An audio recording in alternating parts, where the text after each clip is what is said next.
are so thankful that you are with us. We want to know that you're here and we want to connect with your family. If you're on one of our campuses, you can fill out the physical Connect card or scan the QR code you received on your way in. If you're joining us online, you can go to the website that's below and let us know how we can be connecting with your family, ways that we can be praying for you, ways that we can be celebrating what God has done for you in this week. We will be faithful to follow up with you, to pray with you, and to serve your family in any way that you let us know. We are so thankful that you are here on this day. There are a lot of ways that you can get connected to all that God is doing at Renolda Church. And everything that we do to let the world know about Jesus is possible because of your generosity.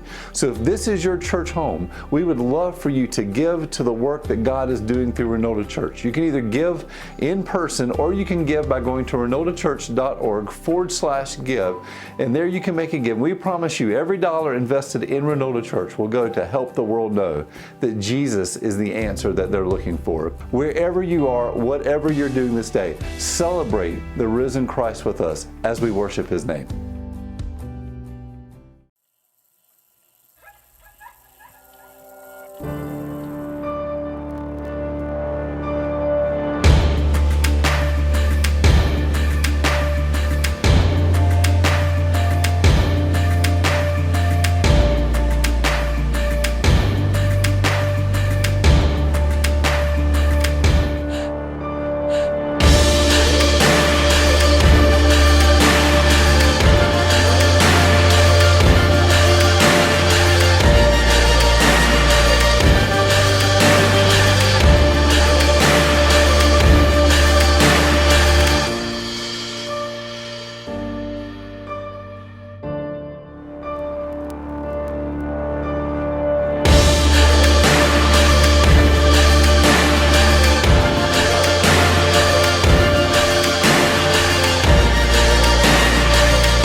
Okay, first, a word of welcome to everybody at our campuses. We are just so excited to be with you on this blessing weekend, especially to anyone that's new with us.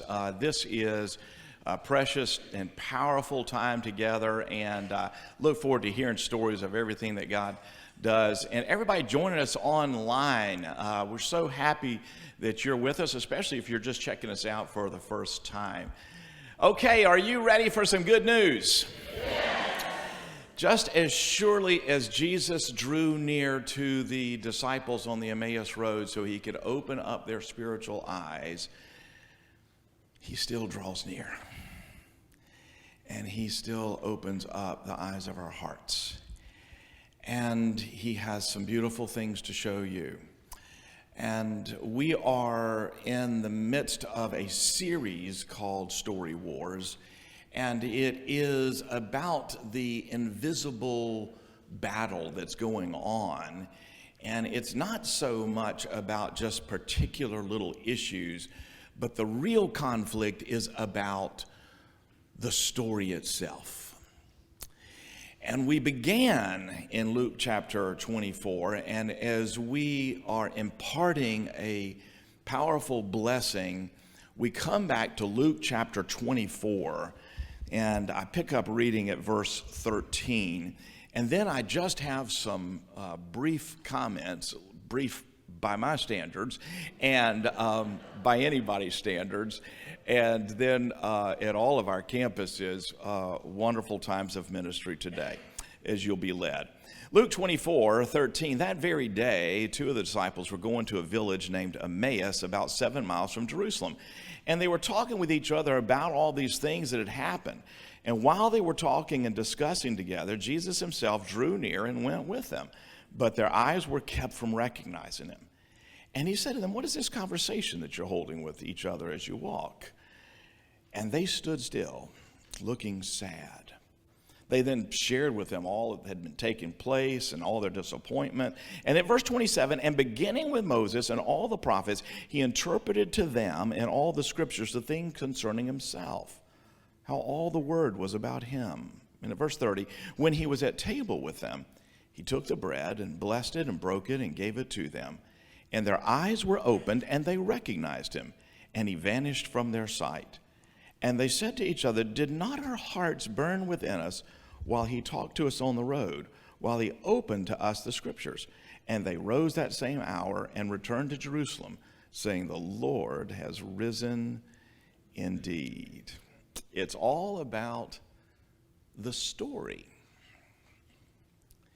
My wife and I were in Blowing Rock just a week and a half ago for the afternoon. It was sort of a trip of redemption, because the last time that we had been in Blowing Rock for a wonderful day, at the end of March, we got a terrible phone call and learned of the sudden death of her beloved father. And so we went rushing out in abject grief. And so this was sort of, we're going back to Blowing Rock to redeem it and just have a relaxing afternoon. And so we did. We had a wonderful lunch at one of my favorite spots there. We shopped around. And then I said, I think I'm going to make a little trip to Kilwins. And she said, I'm going to keep shopping. And I said, okay, you shop, and I'm going over to Kilwins. I'm just getting a single scoop, but half and half cappuccino chocolate chip, half s'mores. If you get half and half one scoop, I think you get more. But anyway, put it down into the cup, and it was a perfect afternoon, beautiful day. And so I made my way up to the upper level there at Blowing Rock, where you can look out on Main Street from a bench near the gazebo and the playground. I stepped up with my ice cream and started walking down the upper sidewalk, and there were a few benches that had some people on it. And the first bench, there was a young man, pleasant-seeming young man, who was sitting on the bench. I smiled at him, and I was just making my way on the sidewalk, minding my own business, looking to go sit in a bench a little further down that I could have to myself and enjoy my ice cream. I just wanted to enjoy my ice cream. That's all I wanted. When all of a sudden, as I'm walking by this bench, I hear a sound like a Tasmanian devil and realize that his wild little dog has come out from under the bench barking like crazy at me. And then all of a sudden, I realize he is biting my foot. He was biting me. The dog was biting me. I looked down and I thought, I can't even believe this. This is surreal. I'm getting bitten by a dog right now. It was like it was all in slow motion, like I'm being bitten by a wild dog right here. He was a little dog. I shook him off. He reeled him back in by the leash. And I'm just sort of stunned, sitting there. Thankfully, I had on my thick leather, New Balance shoes that my daughter says are geriatric orthotic type shoes. And I said, but see, that proves it right there, protecting me from the wild beasts. And so thankfully I was not hurt. And everything would have been fine if the young man had just said, I am so sorry. Are you okay? Is there anything I can do for you? Have you been hurt? Did he penetrate that thick leather of your New Balance shoes? But I just looked at him, I said, your dog bit me. And he said to me, are you ready for this? I can't help it, he's a rescue dog.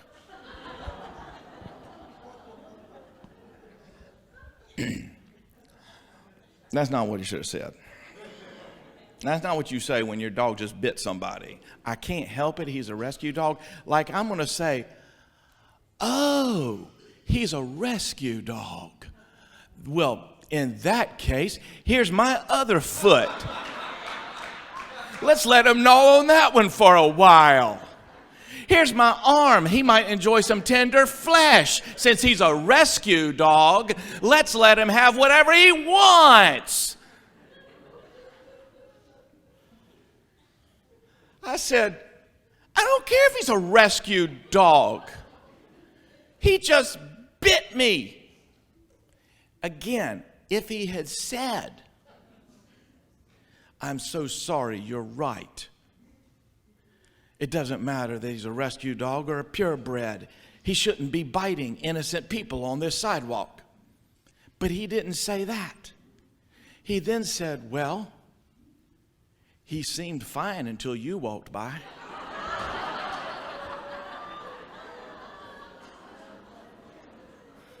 That wasn't the right thing to say either. And for just a few minutes, thinking about how I spent most of this year crying in grief and just wanted to go to Blowing Rock and redeem it, and I just wanted to have my ice cream. And this man's dog is biting me, and now the man's biting me. And I just couldn't stand it, and everything with me was like, you can't fight him, you're a pastor, plus your ice cream is melting. And so I just walked on over to my bench and sat down with my half-melted ice cream. And my heart was pounding a bit because I had been bitten by a dog. And the man had said all the wrong things. You know, the bottom line, I don't know that dog's story. I don't know that man's story. And he didn't know my story. And the bite itself didn't hurt me. What happened was we had a clash of bigger stories that were going on and no understanding of the other. And I had my story, and if he'd known my story, then that might have changed some things. And he had a story, and if I'd known his story, it might have changed some things. And I find that really in life in general, and especially in these turbulent times, there's some biting. But I don't think it's so much the bite that's hurting as it is all the misunderstandings, not seeing things right. And when there's a clash between the stories, it can be really upsetting. Let me be very clear. I love dogs. And I had rescue dogs my whole life. That's the only kind of dogs we had in my neighborhood growing up. And when our little beagle went to beagle heaven, it was one of sad, sad, sad. I love dogs. I just didn't want to get bitten by that dog that day. And we really didn't have time to tell each other the story. We need our eyes opened. Which takes me to this story of these disciples and everything that we're talking about these days. They had expected something that didn't come to pass. And it wasn't just that they were so saddened by what had happened with the crucifixion and all those events. It was that because their rabbi, their teacher, the one they put their hope in, had been cruelly crucified. But they said, we had hoped he was the one to redeem Israel. We had hoped he was the Messiah, is what they were saying. And what they meant by that was we had hoped that he was the one that was the promise of the prophets that had always been given us, that a descendant of King David would take the throne, reestablish the political empire of Israel, secure our borders, put us back in charge, give us political peace, financial prosperity, be like it was during the days of David, but even better in a political, geographical way. And so they were despondent, and the scripture said that they just stood still looking sad. And that's what happens when you have deepest discouragement that leads into the feeling of despair, is that you just feel sad and you have a real hard time moving forward. And that's what was going on with them, because the story they had expected had not come to pass,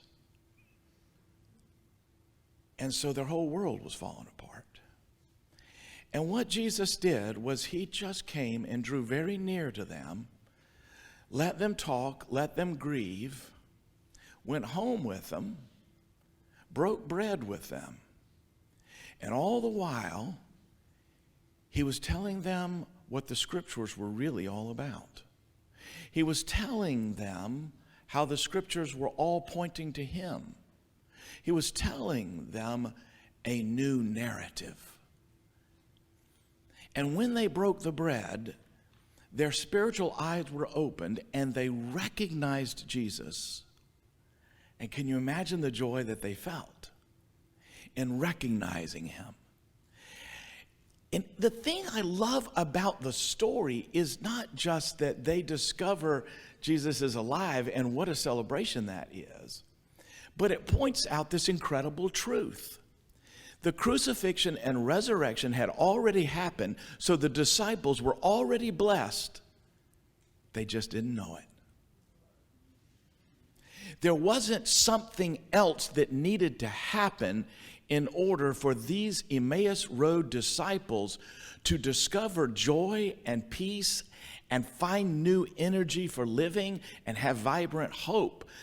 The crucifixion and resurrection were real and it already happened. What they needed were their eyes to be open to the real story. What if in your life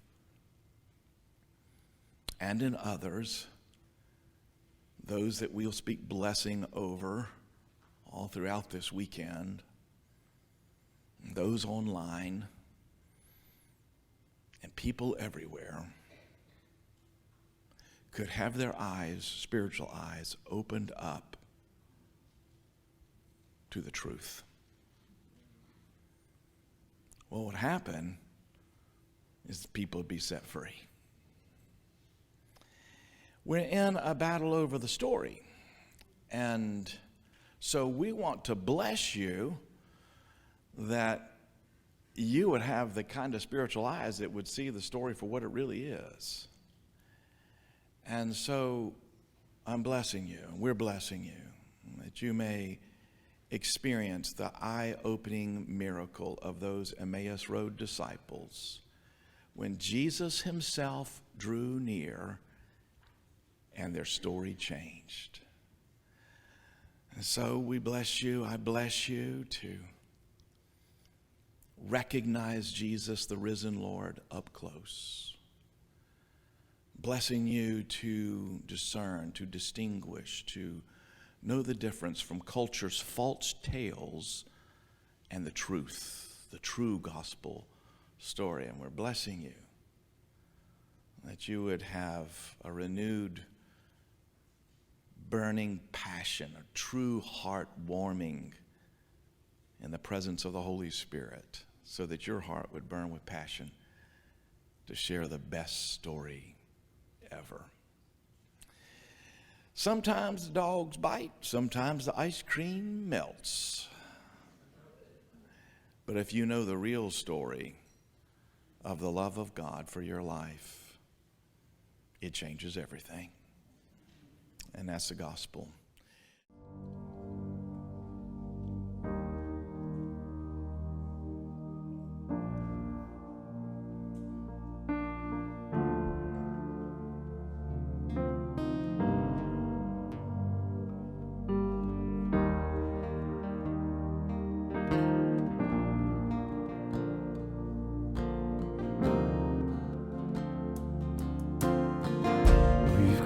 To join the song sung long before our lives, to raise our voice alone, heaven and earth alike. We've seen your faithful your mercy without end, a King who bled and died, a God who sacrificed.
the highest praises, Lord of all. Highest praises, Lord of all. Enthroned upon the faces of